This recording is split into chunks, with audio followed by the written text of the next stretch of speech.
Ramadan penuh berkah, Ramadan penuh warna, Ramadan penuh cinta, yuk perbanyak ibadah.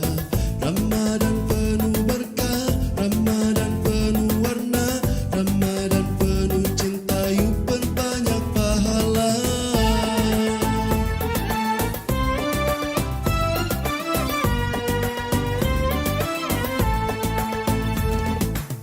Cinta kepada Allah, cinta kepada Rasul, cinta kepada insan, tafakuri ciptaannya.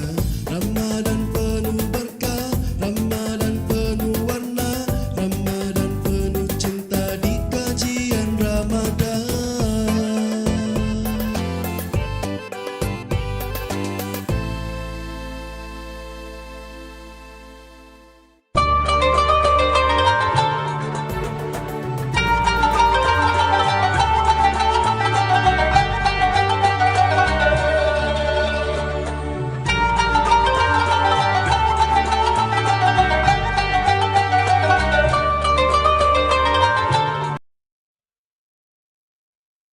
Bismillahirrahmanirrahim.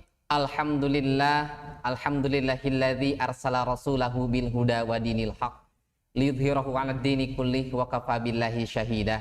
Asyhadu an la ilaha illallah wahdahu la syarikalah wa asyhadu anna Muhammadan 'abduhu wa rasuluh. Pemirsa Persis Tarogong TV dimanapun berada, alhamdulillah kita bisa berjumpa kembali dalam kajian Ramadan Pesantren Persis Tarogong dengan tema Ramadan Penuh Cinta. Tidak terasa kita sudah melewati episode yang kesekian ya. Mungkin ada yang menghitung di antara pemirsa. Nah, dalam kesempatan kali ini tema yang diusung oleh panitia berkaitan dengan Mahabbatul Bi'ah. Untuk mengupas materi tentang tersebut telah hadir di antara kita guru kita semua, yakni Ustadz Dadang Ernawan. Bagaimana Ustadz kabarnya? Alhamdulillah bi khair. Alhamdulillah. Nah, saya yakin pemirsa sekalian tidak asing lagi dengan beliau. Beliau salah satu asatid yang cukup senior di pesantren kita. Ustadz Dadang, kita hari ini berbicara tentang Mahabbatul Bi'ah. Iya, kalau boleh bisa diceritakan atau dijelaskan kepada pemirsa apa itu Mahabbatul Bi'ah. Terima kasih Ustadz Ajwan, jazakumullah khairan. Bismillahirrahmanirrahim. Innal hamdalillah nahmaduhu wa nasta'inuhu wa nastaghfiruh wa na'udzu billahi min syururi anfusina wa min sayyiati a'malina. Man yahdihillahu fala mudhillalah wa may yudlil falan tajid lahu waliyyan mursyida. Asyhadu an la ilaha illallah wahdahu la syarikalah wa asyhadu anna Muhammadan abduhu wa rasuluhu alladzi la nabiyya wa la rasula ba'da. Tidak ada kata yang layak dan pantas pada pagi hari ini kita ucapkan kepada Allah Subhanahu wa taala, yaitu rasa syukur kita kepada Allah Subhanahu wa taala. Karena sampai hari ini alhamdulillah Allah masih memberikan takdir yang baik kepada kita, yakni takdir kita berada dalam keislaman dan keimanan. Mudah-mudahan keislaman dan keimanan kita ini nanti bisa sampai berjumpa dengan Allah Subhanahu wa taala. Rasulullah sallallahu alaihi wasallam, beliau tidak pernah meninggalkan suatu doa ketika selesai sholat, yakni Allahumma ya muqallibal qulubi tsabbit qalbi ala dinika. Wahai zat yang membolak-balikan hati, tetapkanlah hati kami atas agamamu. Mudah-mudahan keimanan dan keislaman kita ini tetap sampai akhir hayat kita. Selanjutnya Ustadz Ejwar, bagaimana yang telah tadi dipertanyakan tentang Mahabbah Al-Bi'ah. Jadi apa itu Al-Mahabbah Al-Bi'ah? Yang dimaksud dengan Al-Mahabbah atau Mahabbah itu sendiri adalah artinya cinta. Sedangkan lingkungan, ya Ustadz ya, Oke. bahwa ini dari berbagai banyak definisi itu banyak orang, banyak ahli yang mengartikan tentang apa itu lingkungan. Tapi saya mencoba mengambil yang lebih sederhana yang bisa dipahami oleh semua pihak, insya Allah mudah-mudahan. Bahwa yang dimaksud dengan bi'ah itu adalah segala yang berada di sekitar manusia yang tinggal secara bersama-sama dan kemudian saling mempengaruhi satu sama lain terhadap kondisi kehidupan manusia. Berarti lingkungan itu adalah apa saja? Ya segala sesuatu yang ada di sekitar manusia. Baik itu tumbuhan, baik itu hewan, ataupun air, ataupun udara. Dan kesemuanya itu adalah berpengaruh atau saling mempengaruhi terhadap kondisi kehidupan manusia. Kemudian beberapa ahli menjelaskan tentang apa sih sebenarnya unsur dari lingkungan itu atau apa sih komponen dari lingkungan itu, sehingga nanti kita bisa memahami dengan baik dan benar apa itu lingkungan. Katanya bahwa komponen lingkungan itu ada dua. Satu, ada yang bersifat biotik. Dua, ada yang bersifat abiotik. Yang biotik artinya adalah segala sesuatu yang memiliki nyawa. Atau biotik adalah hal yang memiliki nyawa. Seperti apa? Manusia, tumbuhan, ya, hewan, atau yang lainnya. Sedangkan abiotik adalah segala yang tidak bernyawa. Seperti apa? Air, udara, tanah, cahaya, iklim, kelembaban, dan suara. Itu yang termasuk kategori unsur atau komponen dari lingkungan itu. Nah, mengacu pada pertanyaan tadi tentang apa sih berarti mahabbatul bi'ah itu, maka mahabbatul bi'ah atau cinta lingkungan itu berarti adalah mencintai segala yang ada di sekitar manusia, baik yang bersifat hidup atau bernyawa maupun yang bersifat tidak bernyawa, karena keduanya akan saling mempengaruhi atau akan saling mempengaruhi terhadap kehidupan manusia. Apa makna cinta di sini? Berarti mencintai di sini artinya adalah kita bisa berarti menjaga, bisa berarti memelihara, juga bisa berarti kita melestarikan lingkungan yang ada di sekitar kita. Itu barangkali Ustadz Jabar tentang arti dari cinta lingkungan itu adalah. Iya, Ustadz. Kalau boleh mungkin saya bertanya kembali. Agama Islam kan agama langit yang diturunkan untuk penduduk bumi. Mohon. Nah, nih menurut Ustadz berdasarkan yang dibaca, ditelaah, apakah ajaran Islam itu menegaskan tentang lingkungan atau tidak? Oke, terima kasih Ustadz Jabar. Saya kira ini pertanyaan yang sangat menarik tentang apakah Islam itu mengajarkan tentang lingkungan atau tidak. Sebab yang kita tahu bahwa Islam itu hanya mengajarkan yang beredar di masyarakat adalah tentang ibadah, tentang muamalah, tentang yang lain. Tetapi jarang orang paham tentang masalah lingkungan. Sebenarnya bahwa Islam itu sangat mengajarkan tentang lingkungan. Mengapa? Kita paham betul bahwa Islam adalah agama yang sempurna, agama yang paripurna, syamil wa mutakamil. Artinya apa? Artinya segala aspek kehidupan manusia, baik itu yang besar, yang kecil sekalipun, bahkan yang kecil sekalipun, itu diajar atau diatur oleh Islam. Termasuk di dalamnya adalah tentang lingkungan yang sekarang ada di kita ini. Iya, gitu. Betul, Ustadz.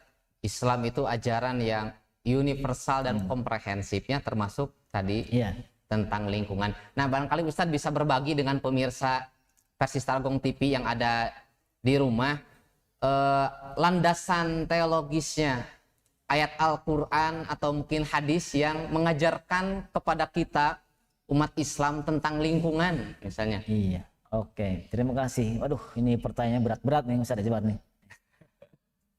Begini ya Ustaz Jawar, bahwa kalau kita kaji, telaah dan baca-baca referensi di dalam buku, ini katanya ada kurang lebih tadi 750 sampai 800 ayat yang menjelaskan tentang alam semesta dan lingkungan.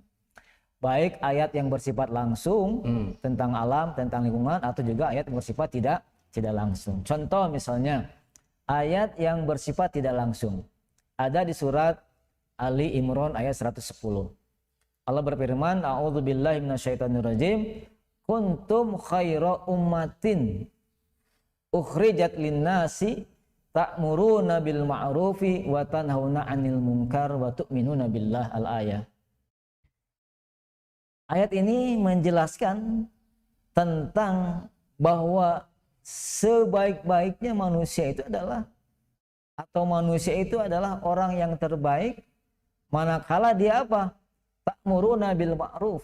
Dia memerintahkan pada kebaikan. Nah, kebaikan di sini apa yang dimaksud kebaikan? Adalah baik menurut pandangan manusia, juga baik menurut pandangan Allah. Maka menjaga, melindungi dan memelihara lingkungan adalah satu bentuk kebaikan, dan kita manusia wajib untuk menyampaikan tentang masalah tersebut. Yang pertama. Yang kedua misalnya surat Shad ayat 61. Allah berfirman, "Wallazi ansha'akum minal ardi huwa ansha'akum minal ardi wasta'marakum fiha." Bahwa Allah itu yang menjadikan kita dari tanah asalnya, dan Allah menjadikan kita orang yang memakmurkan tanah itu. Apa maknanya? Maknanya adalah bahwa tugas manusia itu adalah sebagai pelestari dan penjaga lingkungan. Mengapa? Karena manusia diciptakan dari unsur tanah tersebut. Ini dua ayat yang secara tidak langsung adalah menjelaskan tentang bagaimana kewajiban kita seorang muslim untuk menjaga atau memelihara lingkungan tersebut. Gitu saja ya. Kalau mungkin yang secara langsung Ustaz menjelaskan. Sekarang ada dalil-dalil baik dari Quran atau hadis tentang firman Allah atau sabda Rasul yang berkaitan dengan masalah lingkungan ini. Contoh misalnya di dalam surat Al-A'raf ayat ke-56 Allah berfirman, "Wala tufsidu fil ardi ba'da islahiha wad'uhu khaufan wa tama'an inna rahmatallahi qaribun minal muhsinina." Wala tufsidu fil ardi ba'da islahiha, dan janganlah kalian merusak di muka bumi ini setelah Allah membereskan muka bumi ini. Dalam kaidah usul fikih ada yang namanya an-nahyu bisyai'i amrun bididdihi. Melarang terhadap sesuatu berarti memerintahkan pada sebaliknya. Ayat ini adalah larangan, wala tufsidu fil ardi, janganlah berbuat kerusakan di bumi. Berarti perintah apa? Perintah supaya kita menjaga, melestarikan bumi ini dengan baik. Karena apa harus dijaga? Karena Allah sudah membaguskan, membereskan bumi ini dengan sangat baik. Ba'da islahiha. Yang kedua misalnya ada ayat surat Al-Baqarah ayat 205. Allah berfirman, "Wa idza tawalla sa'a fil ardi liyufsida fiha wa yuhlikal hartha wan nasl wallahu la yuhibbul fasad." Jadi, dan apabila ia berpaling dari kamu, ia berjalan di bumi untuk mengadakan kerusakan padanya dan merusak taman-taman dan binatang ternak, maka Allah itu tidak menyukai kerusakan. Bahkan dalam ayat lain bahwa orang yang suka merusak kerusakan ini atau suka yang membuat kerusakan ini adalah dikategorikan sebagai orang yang munafik. Kita ingat, kita baca dalam surah Al-Baqarah ada ayat, "Wa idza qila lahum la tufsidu fil ardi qalu innama nahnu muslihun." Jadi mereka orang munafik ketika ditanya jangan merusak, tapi mereka mengatakan bahwa saya bukan perusak, tapi saya adalah orang yang berbuat kebaikan. Padahal dia jelas adalah orang yang merusak. Itu dari ayat Al-Quran. Nah, coba kita lihat dari hadisnya. Ada banyak hadis Ya, kita ambil beberapa contoh saja. Pertama adalah ada anjuran dari Rasul untuk menanam pohon. Ya, misalnya begini. Kata Rasul, "Ma min muslimin yagrisu gharsan aw yazra'u zar'an fayakulu minhu tayrun aw insanun aw bahimatun illa kana lahu bihi shadaqatun." Jadi barang siapa di antara seorang muslim yang menanam satu pohon kemudian dimakan oleh burung atau oleh manusia yang lain atau oleh hewan, maka atau kecuali itu adalah sebagai sedekah. Jadi menanam sesuatu ada buahnya kemudian ternyata dimakan oleh burung atau oleh yang lain, itu dikatakan sebagai sedekah. Kemudian ada hadis yang ini sangat menarik buat saya adalah tentang seandainya katanya kiamat itu terjadi dan di tangan kita ini ada semacam bibit kurma, maka jika mungkin kita bisa untuk menanam waktu itu juga, maka segeralah tanam. Itu artinya apa? Artinya betapa pentingnya kita untuk menanam pohon, dalam arti untuk menjaga, melestarikan lingkungan tersebut, jangan sampai nanti justru menimbulkan bahaya yang besar. Contoh kedua, misalnya hadis yang lain tentang ada larangan tentang mencemari lingkungan. Rasul pernah bersabda begini, "Ittaqu al-la'inin." Jadi hati-hatilah, takutlah terhadap orang yang dilaknat oleh Allah. Qalu wa man la'inan? Para sahabat bertanya, siapa yang dilaknat itu? Rasul menjawab, alladzi yatakhalla fi tariqin nasi wa fi dhillihim. Jadi orang yang dilaknat oleh Allah dan Rasulnya adalah orang yang membuang hajat atau BAB di tengah jalan atau di tempat berteduh orang itu. Jelas kan? Itu merusak lingkungan, ya. Membuang hajat atau BAB atau kencing sekalipun, tetapi dia berbuatnya di tengah orang-orang lewat. Yang kedua misalnya, Rasul mengatakan begini, la yabulanna ahadukum fil ma'il ladzi la yaj fil ma'id daimi alladzi la yajri tsumma yagtasilu fi. Kata Rasul, janganlah seorang dari kalian untuk kencing di air yang tergenang. Kemudian di situ ada orang yang mandi atau kita mandi di situ. Jelas ya, kalau kencing di tempat air yang tergenang itu adalah merusak lingkungan, padahal air itu boleh jadi dipakai, digunakan untuk untuk kebersihan gitu ya gitu. Iya. Itu barangkali ya gitu. Ya. Mungkin Ustadz bisa ada pertanyaan lagi ya. Nah, bumi dan seisinya itu kan diperuntukkan untuk manusia, ya, termasuk lingkungan. Kemudian manusia juga diperintah untuk memakmurkan bumi. Nah, namun kenyataannya sekarang banyak manusia berlebihan dalam mengeksploitasi alam sekitar sehingga menghadirkan kehancuran. Nah, kira-kira menurut Ustadz tipsnya bagaimana supaya kita masyarakat ya bisa memanfaatkan lingkungan tapi sekaligus juga menjaga lingkungan tersebut tidak mendatangkan kerusakan. Ya, terima kasih Ustaz Azwar. Tapi sebelum menjawab itu ada hadis yang penting yang perlu dipahami oleh kita semua tentang bagaimana menjaga lingkungan ini. Ya. Ada hadis begini. Bainama rajulun yamshi fit tariqi id wajada ghasnu syaukin fa akharahu fa syakarallahu lahu fa ghafara lahu.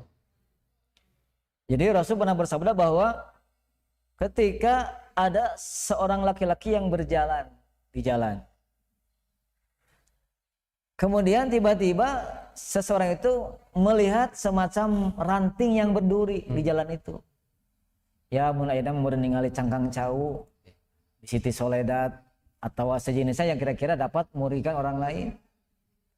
Kemudian fa akharahu, si orang tersebut membuangnya atau menyimpannya di pinggir. Gitu. Maka fasyakarallahu lahu, ternyata Allah berterima kasih kepada orang tersebut. Bukan hanya berterima kasih, tetapi faghfarolahu, dan Allah mengampuni dosa-dosanya.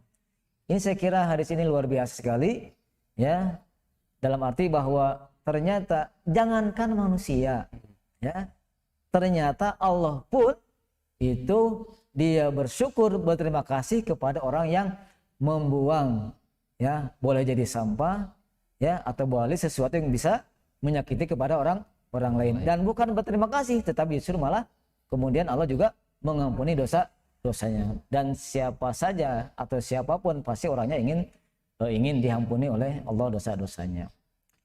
Berkaitan dengan pertanyaan tadi adalah tentang memanfaatkan bagaimana memanfaatkan lingkungan supaya tidak menimbulkan kerusakan.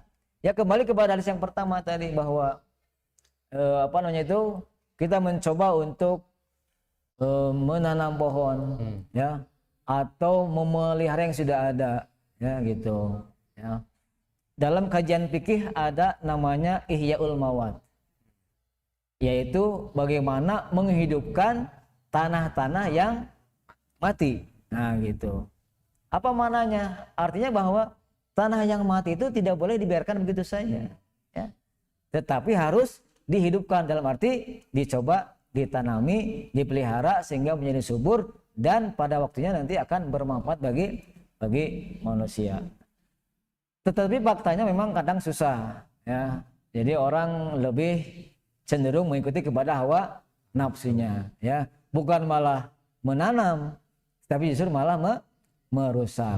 Maka yang merusak itulah nanti dikategorikan sebagai orang yang munafik menurut pandangan Allah Subhanahu wa taala. Karena begitu Ustaz. Iya. Masya Allah, materi yang sudah disampaikan oleh Ustadz Dadang begitu jelas tentang pengertian serta dasar-dasar dari cinta lingkungan dalam Islam. Nah, mungkin untuk menutup sesi ini, Ustadz Dadang bisa menyampaikan kesimpulan dari pemaparan tadi. Oke, terima kasih Ustadz Juan. Sebagai kesimpulan dari pembahasan di atas tadi, bahwa pertama, bahwa Islam itu mengajarkan tentang bagaimana kita harus menjaga lingkungan, bahkan bukan menjaga, tetapi sangat peduli terhadap lingkungan tersebut. Yang kedua, bila melihat membaca ayat dan hadis tersebut di atas tadi, berarti boleh jadi, bahkan mungkin sekali bahwa hukum, ya, secara hukum menjaga lingkungan itu adalah wajib. Dan wajib bukan wajib kifayah, tapi wajib ain. Artinya apa? Artinya semua orang, kita kaum muslimin itu hukumnya wajib untuk menjaga lingkungan yang ada. Sebaliknya justru jika merusak, maka kita dikategorikan sebagai orang yang berdosa di hadapan Allah Subhanahu wa taala. Jadi kesimpulannya tadi adalah bahwa Islam mengajarkan tentang lingkungan, bahkan peduli. Dan kedua, hukumnya adalah wajib ain kita untuk menjaga lingkungan tersebut. Ya, terima kasih Ustadz Dadang, jazakumullah khairan katsiran atas pemaparannya. Para pemirsa Persis Tarogong TV, kita sebagai umat Islam tentu meski bangga dan berbahagia, sudah jauh-jauh hari 14 abad yang lalu Al-Quran dan hadis mengajarkan kita untuk mencintai, menyayangi dan merawat lingkungan. Jika masyarakat modern baru-baru ini sadar, bahkan ada hari bumi, hari air, hari hutan, kemudian ada hari sampah nasional. Nah, sedangkan di Islam kita sudah diajarkan sejak ribuan tahun yang lalu. Islam sebagai ajaran yang maju, Islam sebagai ajaran yang modern, kita sebagai pemeluknya meski bangga dalam mengamalkan seluruh ajaran Islam. Demikian kajian dalam sesi kali ini, semoga bermanfaat untuk hadirin sekalian, dan mohon maaf jika ada salah kata selama kami memandu acara ini. Tutup dengan doa, Rabbana atina fid dunya hasanah wa fil akhirati hasanah wa qina adzabannar. Selamat menyaksikan dan menanti sesi selanjutnya, sesi 2.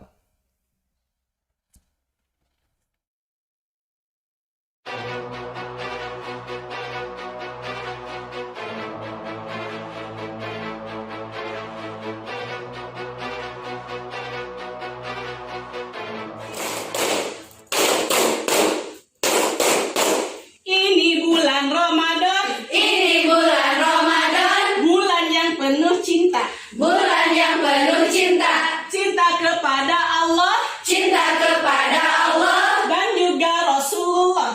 dan juga Rasulullah. Mahabbah, mahabbah, mahabbah penuh cinta, mahabbah penuh cinta, mahabbah, mahabbah, menjadi muslim kafah, menjadi muslim kafah. Kajian Ramadan. Ramadan penuh cinta.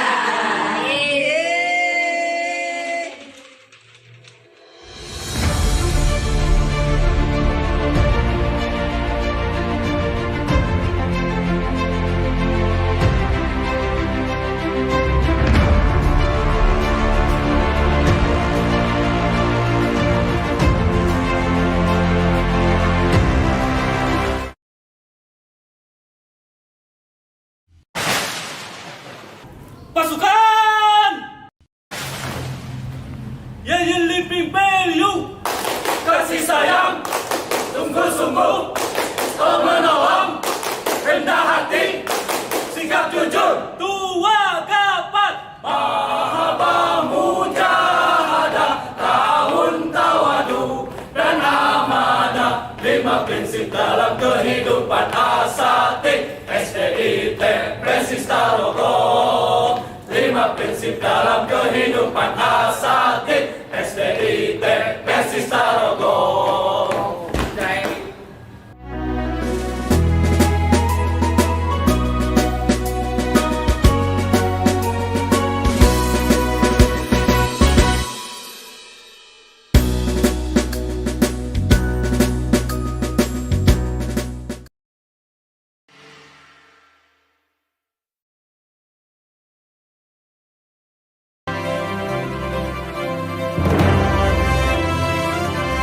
Mana semangatmu?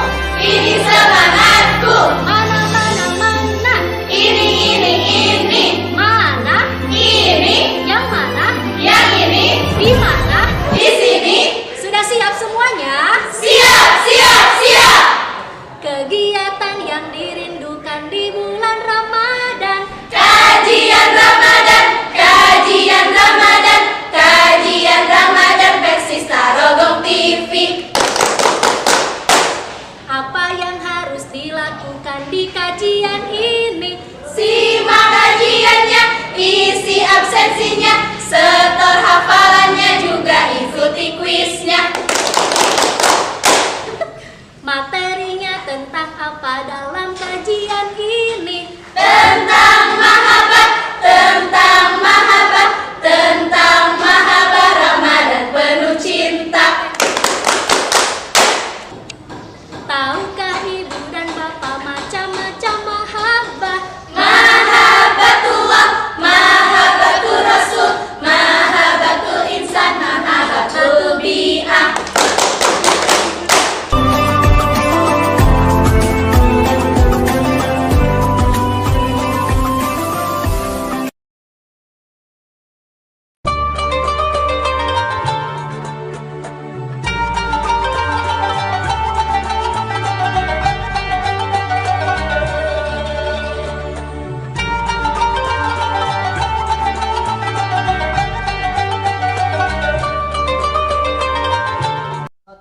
Ya.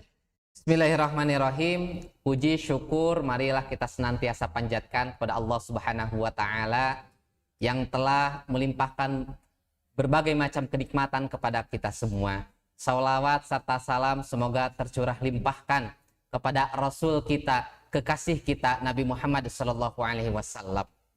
Para pemirsa versi Starogong TV dimanapun Anda berada, alhamdulillah kita bisa bertemu lagi di sesi yang kedua dalam kajian tentang Mahabbatul Bi'ah.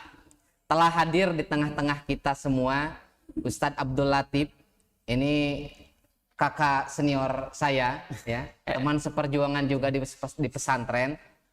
Insya Allah akan melanjutkan pembahasan tentang Mahabbatul Bi'ah. Mungkin fokusnya nanti tentang apa, Ustadz Abdul Latif? Bicara tentang al-amnunya. Oh, berbicara tentang al-amnu. Nah, ini menarik ya. mungkin para pemirsa masih ada yang asing dengan istilah al-amnu. Nah, kita langsung saja bertanya atau meminta penjelasan kepada Ustadz Abdul Latif tentang apa itu al-amnu. Ya, terima kasih Ustadz Ezwar atas waktunya. Para pemirsa versi Starogong yang dirahmati Allah Subhanahu wa taala.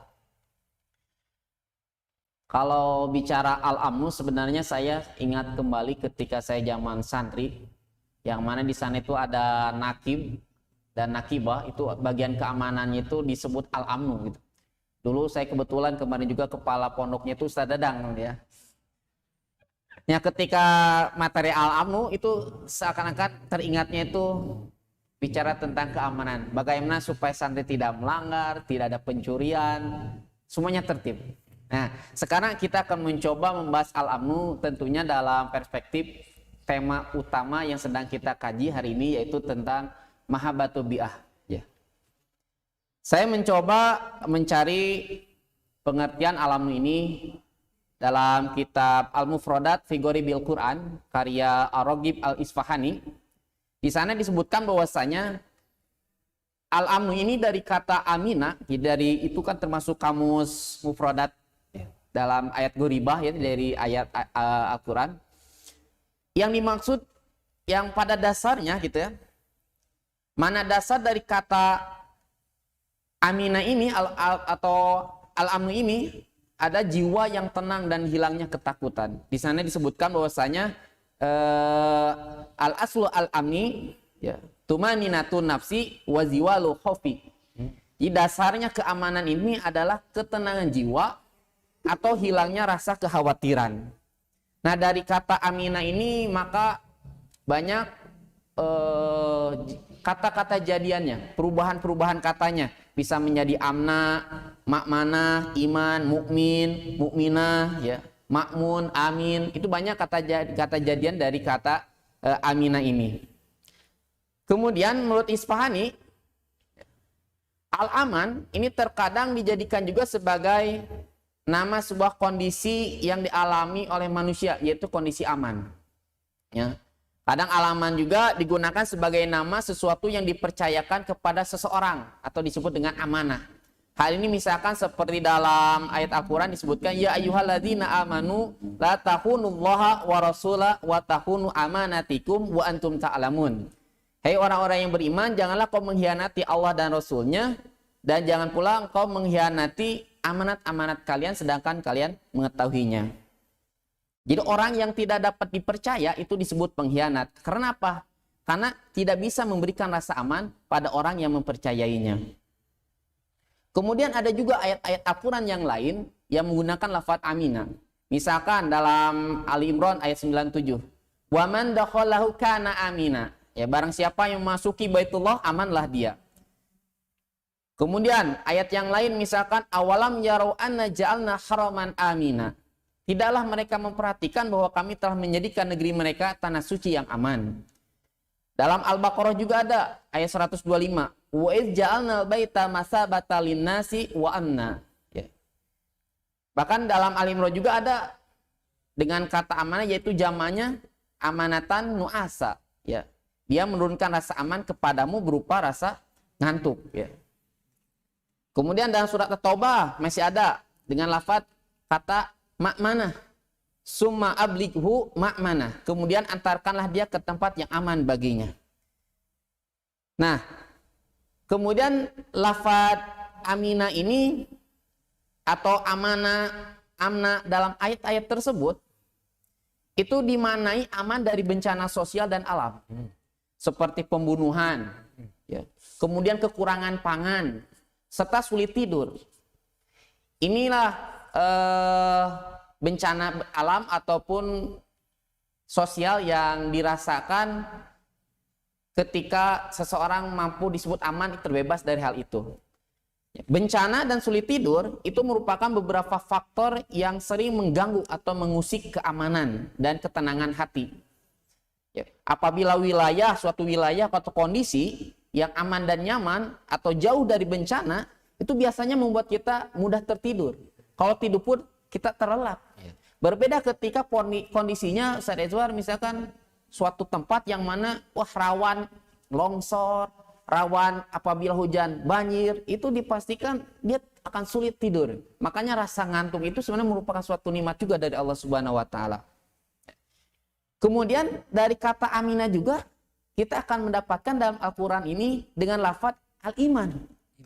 Nah, Al-Isfahani mengatakan bahwasanya lafaz al-iman ini digunakan untuk menamai syariat yang dibawa oleh Nabi Muhammad SAW. Misalkan dalam surat Al-Maidah ayat 69.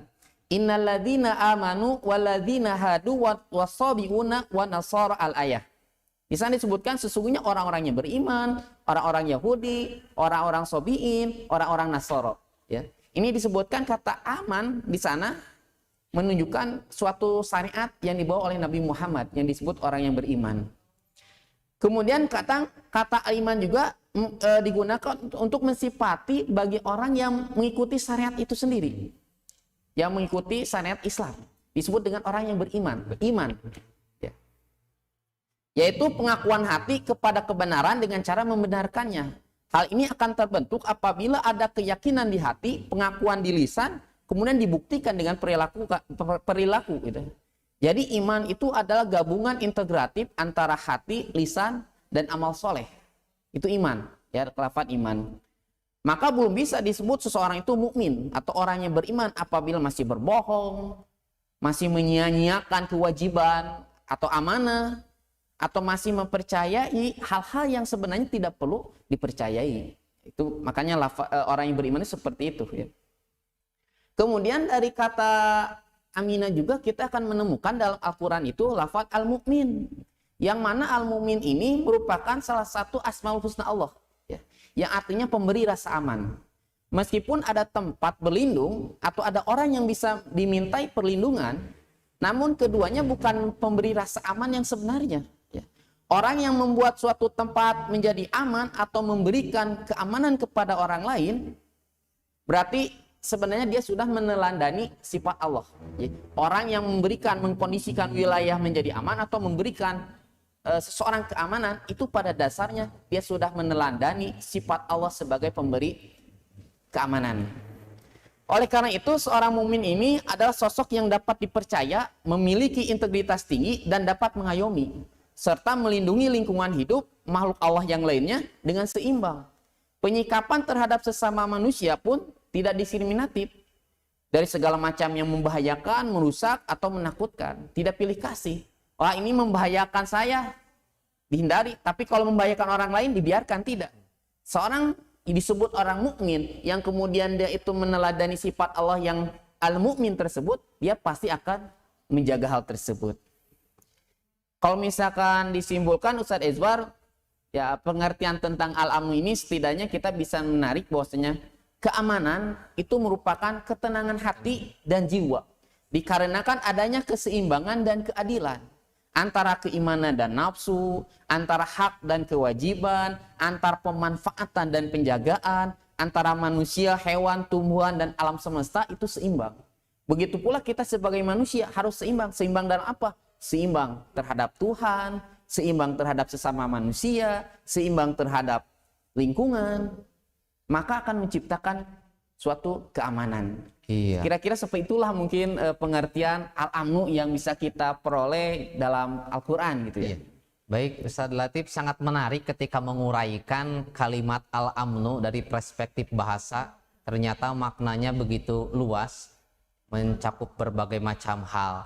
Nah, kita coba sekarang mulai difokuskan bagaimana sih korelasi antara al-amnu dengan mahabbatul bi'ah. Oke, terima kasih Ustadz Ezwar. Mungkin ini yang paling pokok mungkin ya dibicarakan. Adanya pembahasan al-amnu di tema mahabbatul bi'ah ini. Perlu dipahami, mahabbatul bi'ah atau mencintai lingkungan ini merupakan salah satu bentuk ekspresi jiwa seorang yang beriman kepada Allah. Dalam dimensi, tentunya dalam dimensi yang bisa diamati dan dirasakan oleh seluruh makhluk dunia ya. Adapun keimanan dalam pengertian batinnya tentu sangat sulit gitu kan kita menilainya. Jadi wujud seorang yang beriman pasti dia harus mahabbatul bi'ah. Sebagaimana dipaparkan tadi oleh Ustadz Dadang Ernawan ya. Kemudian kesempurnaan keimanan seseorang itu bisa tercermin pula dalam interaksinya dengan lingkungannya. Baik lingkungan sosial, lingkungan alam, Oleh karena itu suatu keniscayaan ya bagi seorang muslim untuk memperhatikan lingkungan, khususnya lingkungan sekitarnya. Nah, apabila mahabbatul bi'ah itu tertanam dalam jiwa semua manusia, khususnya kaum muslimin, sudah terinternalisasi dalam jiwanya, maka akan bisa dipastikan semuanya akan mendapatkan rasa keamanan, akan mendapatkan rasa ketenangan dalam kehidupan ini. Atau lebih luasnya itu, universalnya itu dengan bahasa damai. Maka terciptalah perdamaian di dunia ini seandainya semua manusia mampu bisa menginternalisasikan mahabbatul bi'ah ini. Ya. Nah, dalam kajian ini kita mencoba mengurai ya tentang alam ini, bagaimana sih keamanan tersebut terwujud. Iya, Ya. betul. Tentunya dalam persepsi penjagaan lingkungan hidup. Ini makanya korelasinya ini seperti itu ya. Mahabbatul bi'ah itu berkaitan tentang lingkungan hidup. Nah, bagaimana supaya lingkungan hidup itu terjaga Terus sehingga berlangsung ya. bisa bertahan, sehingga keamanan itu tetap ada gitu Iya, ya. betul. Ya, betul tadi Ustadz Latif, memang kadang suatu kondisi itu tidak bisa bertahan lama ya, banyak faktor yang mempengaruhi. Nah, kaitannya dengan keamanan, bagaimana supaya keamanan tersebut bisa berlangsung atau bisa terus berlangsung ya, bisa bertahan, bisa dipertahankan. Bisa dipertahankan. Nah, bagaimana? Nah, untuk menjaga keamanan lingkungan hidup ini, ada hal yang perlu kita pahami dulu Ustadz Edward. Itu berkaitan tentang sesuatu yang perlu diamankan, berarti ada sesuatu ancaman. Iya. Ya. Ada sesuatu hal yang membahayakan kita. Nah, maka kita perlu memahami terlebih dahulu, kira-kira ancaman keamanan lingkungan hidup itu seperti apa. Nah, ini yang perlu kita pahami. Ancaman lingkungan hidup ini sering kita katakan dengan krisis ekologi. Ya. Krisis sendiri dimaknai sebagai suatu kondisi di mana sesuatu berada dalam kondisi buruk atau menuju kehancuran. Nah, dalam Islam, krisis ini sering dikenal dengan kata fasada. Ya. Yang mana tadi ada beberapa ayat yang disebutkan oleh Ustadz Dadang Ernawan ketika bicara fikih lingkungan, itu orang yang merusak. Itu dengan kata fasada. Yaitu fasad itu bisa diartikan sebagai keluar dari keseimbangan, ya, sehingga menjadi rusak. Ya. Ini fasad ini bisa meliputi jiwa, ya, atau rohani, bisa meliputi badan atau fisik, dan apa saja yang menyimpang dari keseimbangan itu bisa disebut dengan kata fasada.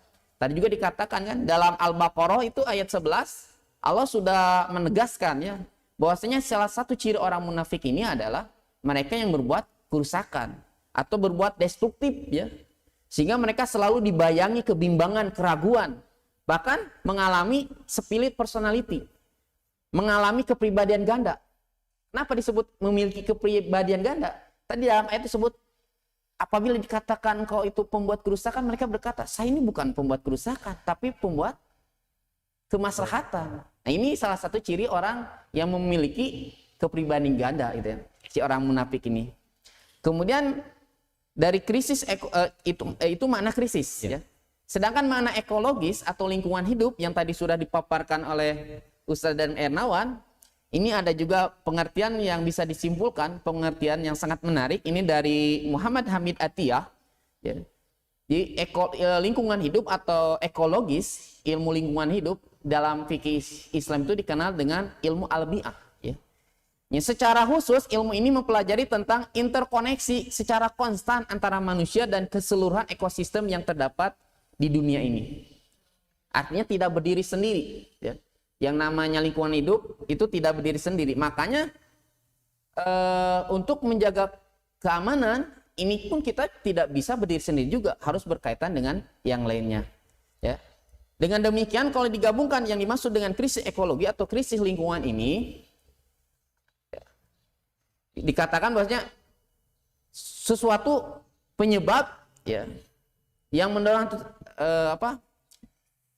ya krisis ekologi atau krisis lingkungan hidup ini bukan hal yang berdiri sendiri, namun ada penyebab yang mendorong hal tersebut terjadi. Utamanya sebenarnya kerusakan ini berawal dari pikiran dan hati manusia.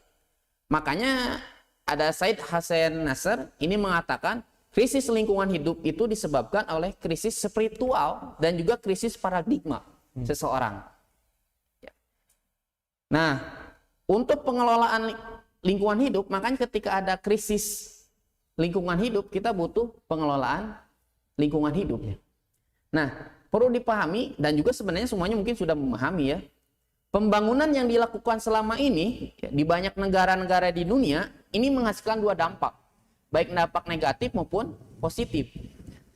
Pengelolaan lingkungan hidup ini ada upaya terpadu untuk melestarikan fungsi lingkungan hidup yang meliputi kebijaksanaan penataan, pemanfaatan, pengembangan, pemeliharaan, pemulihan pengawasan, dan pengendalian lingkungan hidup. Nah, kita bisa rasakanlah ketika ada pertambangan, manfaatnya mungkin ada. Tapi dampak negatifnya sangat luar biasa sekali, gitu. Pembangunan sarana transportasi, kemudian pembangunan industri, meskipun ini dalam rangka pengembangan manusia, tapi kalau tidak memperhatikan lingkungan, ini malah menjadi bumerang buat manusia sendiri, akan menghancurkan kehidupan manusia. Kita bisa merasakan bagaimana tahun-tahun terakhir sekarang Indonesia, banjir sudah berapa kali terjadi, longsor. Tidak lain semata-mata itu semuanya diakibatkan karena lingkungan hidup yang sudah dirusak oleh manusia. Mereka tidak sadar ya, apa yang dilakukan dalam pengembangan itu yang mereka merasa ini adalah dalam rangka memajukan manusia, ternyata itu untuk malah menjerumuskan manusia itu sendiri gitu. Misalkan sekarang di lautan adanya penghancuran terumbu karang, pembuangan sampah itu kan dari negara maju itu membuang sampah ke lautan. Kemudian juga kalau pertambangan sumber lumpur lapindo yang di Sidoarjo kan itu juga sangat merugikan lingkungan hidup sekali. Ditambah lagi polusi air. Sangat kesulitan sekali kita mendapatkan air yang bersih misalkan. Kemudian polusi udara di daerah perkotaan itu sangat luar biasa. Jadi dari dampak negatif pembangunan ini akan menurunkan kualitas lingkungan. Maka perlulah sinergis antara pengembangan dan lingkungan hidup. Makanya ketika ada pembangunan itu harus berkelanjutan dengan memperhatikan pengelolaan lingkungan itu sendiri. Sebenarnya di Indonesia juga sudah diatur undang-undang berkaitan tentang pengelolaan lingkungan hidup. Akan tetapi mungkin karena hal yang lain yang bisa tidak dimengerti oleh kita orang masyarakat, di sana ada politik, ekonomi, sehingga aturan itu mungkin hanya sebatas aturan mungkin. Iya. Seperti itu mungkin Ustadz Izwar yang perlu dipahami terlebih dahulu ketika harus bagaimana kita menjaga keamanan lingkungan. Iya. Ya, ini baik. belum bagaimana menjaga belum ya. Iya. Kita harus pahami terlebih dahulu berkaitan tentang krisis Ancamannya lingkungan, gitu ya. ancamannya itu sendiri. Kemudian Ustaz Izwar, lalu kenapa sih manusia pada diam gitu ketika lingkungan hidup ini? Ini sangat menarik sekali analisa dari Kang Farid Ridwan. Ini salah satu alumnus kita yang kebetulan dia konsentrasi fokus di lingkungan hidup. Ya. Dan kebetulan juga untuk tahun sekarang termasuk bagian dari renrengan Majelis Ulama Pusat berkaitan tentang lingkungan hidup. Dalam salah satu tulisannya itu menyebutkan bahwasanya ada alasan kenapa manusia itu abai terhadap isu lingkungan hidup. Di antaranya ketika pemilihan pemimpin ini belum bisa dijadikan momentum sebagai gerakan atau mendorong keadilan ekologis serta gerakan berkelanjutan lingkungan hidup. Jadi ketika pemilihan pemimpin ini bahkan lebih cenderung lingkungan hidup sebagai daya tawar. Kalau kamu naik, saya akan kasih dana, akan tetapi harus keluar izin operasional untuk menggarap hutan mana, daerah mana. Ini jadi barter dalam masalah politik, bukan untuk dalam rangka menjaga perlindungan lingkungan gitu. Kemudian di antara alasan yang lainnya itu terlalu kuatnya paham skeptisme lingkungan. Jadi paham ini melihat bahwa krisis ekologis itu tidak berhubungan dengan aktivitas manusia yang mengekstrak atau mengeksploitasi bumi. Jadi secara tidak langsung dia berpikir, orang skeptis lingkungan itu berpikir apa yang terjadi ini sudah bencana. Ini sudah takdir Allah. Dia tidak berpikir bahwasanya bencana ini terjadi gara-gara hasil dari ekstraksi kelakuan-kelakuan manusia yang berkali-kali bertahun-tahun gitu. Taruhlah misalkan Garut, jangan jauh-jauh. Kapan sih dari dulu Sungai Cimanuk bisa menjadi banjir, melanda banjir besar sekali seperti tahun-tahun kemarin yang terjadi. Itu bukan karena sebatas bencana kan. Itu dipastikan ada ulah manusia yang menyebabkan tidak seimbangnya ekologis sehingga terjadilah bencana banjir bandang tersebut gitu. Kemudian hal yang lain yang mengabaikan isu lingkungan hidup ini adalah karena kegagalan kita menangkap pesan sosioekologis dari ajaran agama. Jadi kita belum bisa memahami hal itu ya. Nah, alhamdulillah misalkan makanya untuk menjaga lingkungan hidup tersebut ya, menghadirkan keamanan lingkungan hidup ini, maka yang harus kita lakukan ini untuk menanamkan keamanan tersebut, pertama yang harus kita lakukan adalah harus menanamkan, menumbuhkan nilai keadilan dan berkelanjutan. Nilai keadilan dan nilai keberlanjutan ini harus kita terus tanamkan. Mudah-mudahan dengan nilai ini, keamanan lingkungan hidup ini bisa bertahan. Ya. Bertahan bukan hanya untuk kita saja, tapi bertahan pula untuk anak cucu generasi selanjutnya dari kita. Nah, ini mungkin salah satu hal yang perlu kita pahami. Apa yang dimaksud dengan nilai keadilan lingkungan hidup? Yang dimaksud keadilan itu kan tidak hanya sebatas menetapkan sesuatu pada tempatnya, tapi keadilan ini juga bisa dipahami dalam lingkungan hidup ini seperti yang tadi dijelaskan dalam suatu hadis, ya. Kita harus berpikir untuk orang lain juga, gitu kan? Atau misalkan misalnya ini ada hadis dari Rasulullah SAW, ya. Al muslimuna syuraka'u fi salasin fi kala'i wal ma'i wan nari. Ya, orang muslim itu harus berserikat dalam 3 perkara, yaitu pada rumput, air, dan uap. Artinya 3 hal ini, sumber air, ya, tanah, api, ini harus dikuasai secara bersama. Tidak boleh dikuasai oleh sepihak atau seseorang. Ini keadilan. Jadi nungarana air itu harus dikuasai oleh bersama. Nah, Ustaz Izwar, biar nggak tak terasa ya kita. Iya. Sedangkan yang dimaksud dengan kalau misalkan berkelanjutan, berkelanjutan, ini bisa kita lihat inspirasinya itu dari hadis yang sebenarnya masih disampaikan oleh tadi Ustaz Dadang berkaitan seandainya besok kiamat, kemudian di tangan kita masih ada bibit, tanam saja. Ini artinya apa? Selama itu kita masih ada kesempatan, maka tanamlah. Meskipun kita belum mendapatkan hasilnya, biarkan mereka yang mendapatkan hasilnya, dan cucu kita pun yang masih kamu harus bersikap sama. Dia harus tetap menanam untuk masyarakat generasi selanjutnya. Dan juga yang perlu dipahami, ketika menanam pohon itu sama artinya sebenarnya sedekah jariyah, ya. Sedekah jariyah kita harus tidak hanya sebatas 3 saja ya. Sedekah jariyah hanya sebatas hadis saja. Kita bisa mengembangkan bukan hanya masjid sedekah jariyah itu ya, bukan sekolah, tapi menanam pohon pun termasuk sedekah jariyah. Nah, ini cara menjaga lingkungan hidup ini Ustaz Izwar mungkin ya. Hal yang konkret yang bisa kita lakukan adalah kita harus mengenal lingkungan hidup kita. Misalkan kita ada gunung, buat apa sih fungsinya gunung? Kalau misalkan ada air terjun itu fungsinya buat apa? Sumbernya dari mana, dia akan mengalir kemana? Sehingga ketika kita sudah mengenali lingkungan hidup, setidaknya kita bisa mengetahui akar masalahnya dari mana. Nah, setelah ta'aruf atau ma'rifat mengenal lingkungan hidup, maka kita perlu mengajak masyarakat membicarakan kepentingan menjaga lingkungan. Harus adanya edukasi kepada masyarakat membicarakan ini pentingnya suatu lingkungan. Apabila sudah tersebut, maka dengan masyarakat kita buat skema. Skema bagaimana nih penjagaan lingkungan hidup ini. Ya. Setelah itu baru disosialisasikan, kemudian kalau bisa dimasukkan ke program kurikulum pendidikan formal maupun non formal. Lebih lanjutnya kita bisa melakukan advokasi terhadap pemerintah supaya berbadan hukum, misalkan di suatu desa ada aturan khusus bagaimana penjagaan lingkungan. Nah, terakhir mungkin Ustaz Izwar ya. Ya, terakhir. Ya, sebagai penutup aja mungkin closing juga ya. Nah, ya mungkin pertanyaan. Nah, tadi menarik nih tentang bagaimana merefleksikan al-amnu ya dalam konteks yang luas. Nah, kalau dalam konteks lingkungan kita terdekat nih, pesantren misalnya nih. Nah, bagaimana nih?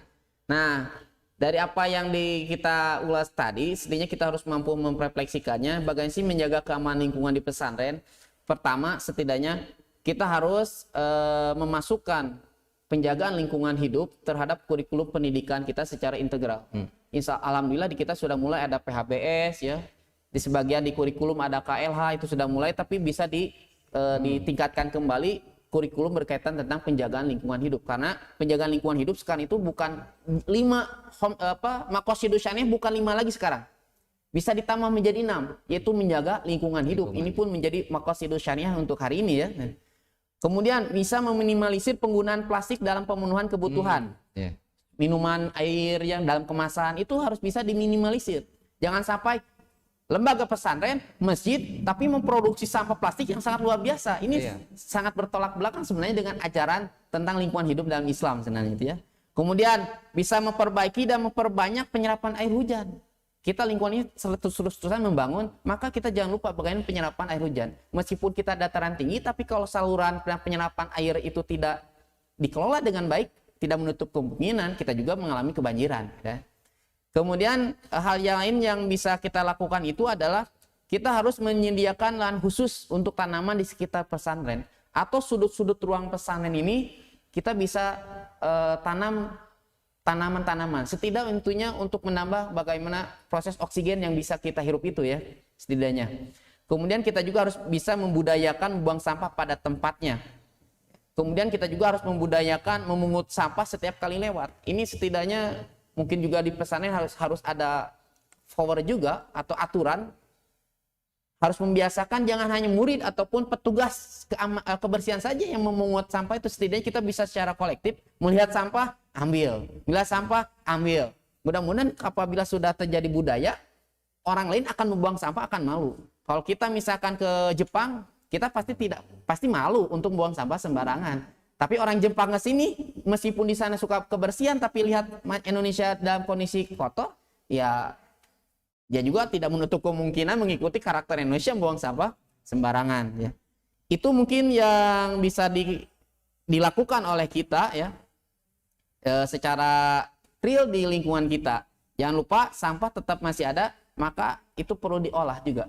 Sampah pengelolaan soal, kalau bisa didaur ulang. Kalau misalkan, ya pokoknya sampah harus diolah, jangan dibiarkan sehingga dia menjadi sumber bahaya buat kita. Iya, terima kasih Ustadz Latif atas pemaparannya yang begitu rinci. Jazakumullah khairan katsiran. Pemirsa Persistar Gong TV, tentunya kita sebagai seorang muslim, ada sebuah hadis menjelaskan bahwa muslim itu yang bisa menjamin keselamatan muslim lainnya dari perbuatan buruk yang dihasilkan oleh lidah dan tangannya. Ya. Termasuk itu kan berkaitan juga dengan lingkungan. Muslim itu tidak buang sampah sembarangan, muslim itu tidak mencemari lingkungan, muslim itu justru menghadirkan keamanan dan kenyamanan untuk orang-orang sekitar, gitu ya. Nah, para pemirsa Persistar Gong TV, tentu untuk mewujudkan lingkungan yang bersih, yang aman, yang sesuai dengan konsep Islami, tentu butuh yang namanya keteladanan. Mari, oleh karena itu kami dari pengisi kegiatan dalam kajian ini tentu mengajak kepada semuanya untuk menjadi agen-agen dalam bidang keteladanan menjaga lingkungan. Demikian kajian Ramadan edisi hari ini kami tutup sampai di sini. Mohon maaf atas segala kekurangan, salah kata. Mudah-mudahan apa yang disampaikan menjadi ilmu dan keberkahan bagi kita semua. Rabbana atina fid dunya hasanah wa fil akhirati hasanah wa qina adzabannar. Alhamdulillah. Di video aja.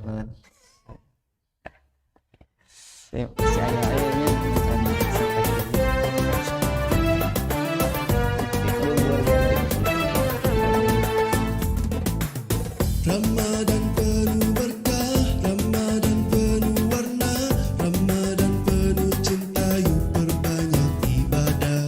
Ramadan penuh berkah, Ramadan penuh warna, Ramadan penuh cinta, yuk perbanyak pahala.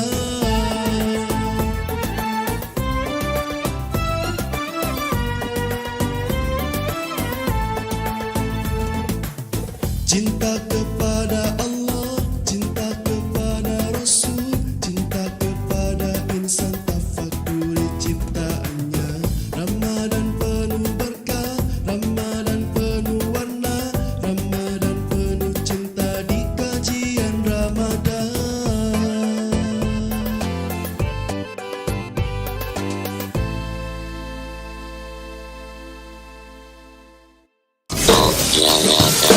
Masih stop.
prinsip dalam kehidupan asati SDIT Presis Tarogong. 5 prinsip dalam kehidupan asati SDIT Presis Tarogong.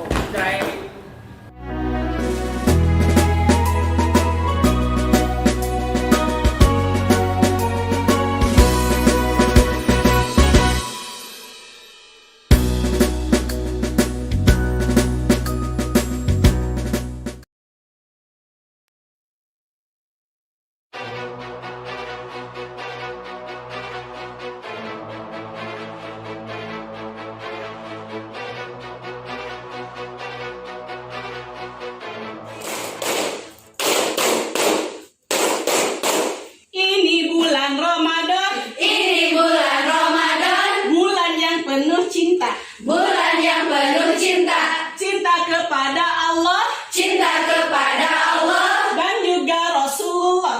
dan juga Rasulullah. Mahabbah, mahabbah, mahabbah penuh cinta, mahabbah penuh cinta, mahabbah, mahabbah, menjadi muslim kafah, menjadi muslim kafah.